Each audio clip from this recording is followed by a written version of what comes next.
Assalamualaikum warahmatullahi wabarakatuh. Halo, namaku Farah dari SD Al-Falah Darmo, Surabaya. Aku ingin bercerita, judulnya Kapal Nabi Nuh. Tahu nggak teman-teman, Nabi Nuh alaihi salam pernah membuat kapal yang sangat besar. Kapal itu terdiri dari 3 tingkat. Tingkat pertama diisi oleh hewan-hewan. Tingkat kedua diisi oleh manusia. Sedangkan tingkat ketiga diisi oleh burung-burung. Kenapa ya Nabi Nuh alaihi salam membuat kapal yang sangat besar? Yuk kita simak ceritanya.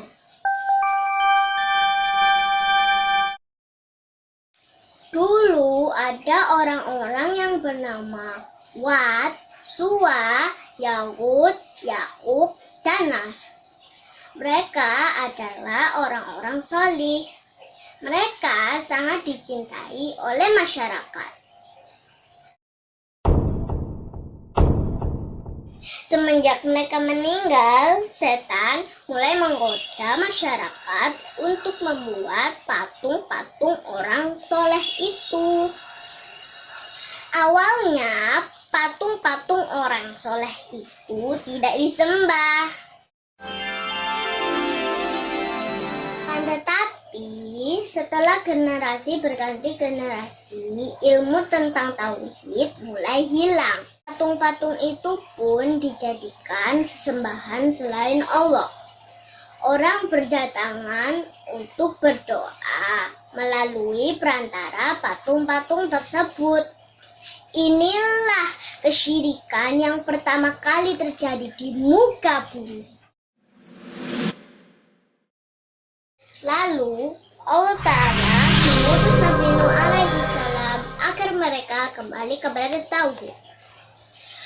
Allah Ta'ala ingin mereka meninggalkan sesembahan-sesembahan selain Allah. Nabi Nuh alaihi salam menyeru mereka siang dan malam. Akan tetapi mereka tidak menerima nasihat Nabi Nuh. Mereka terus berbuat kesyirikan. Bahkan mereka menutup telinga mereka dan wajah mereka. Nabi Nuh alaihi salam tidak putus asa. Beliau tidak kenal lelah berdakwah selama 950 tahun. Akan tetapi kaumnya semakin memusuhi beliau. Akhirnya beliau mengadukan perbuatan kaumnya kepada Allah. Kemudian Allah memerintahkan Nabi Nuh untuk membuat kapal yang besar. Melihat itu, orang kafir mengejek. Namun Nabi Nuh alaihi salam tidak mempedulikannya. Setelah kapal selesai dibuat, Nabi Nuh alaihissalam menyuruh orang-orang beriman dan hewan untuk naik ke atas kapal. Setelah beberapa saat, hujan deras mulai turun. Bumi mulai digenangi air. Banjir besar pun. Orang kafir mulai berlarian ke atas bumi. Namun burung tidak bisa menyelamatkan mereka dari azab Allah. Bahkan anak Nabi Nuh pun ikut tenggelam bersama orang-orang kafir.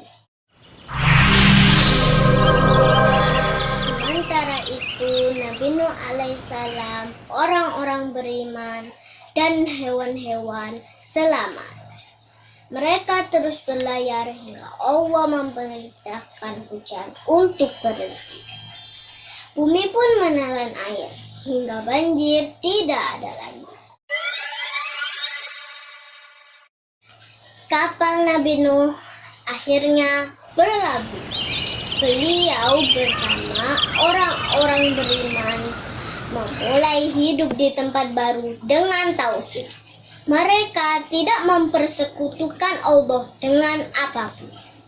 Makasih ya teman-teman telah mendengarkan ceritaku. Wassalamualaikum warahmatullahi wabarakatuh.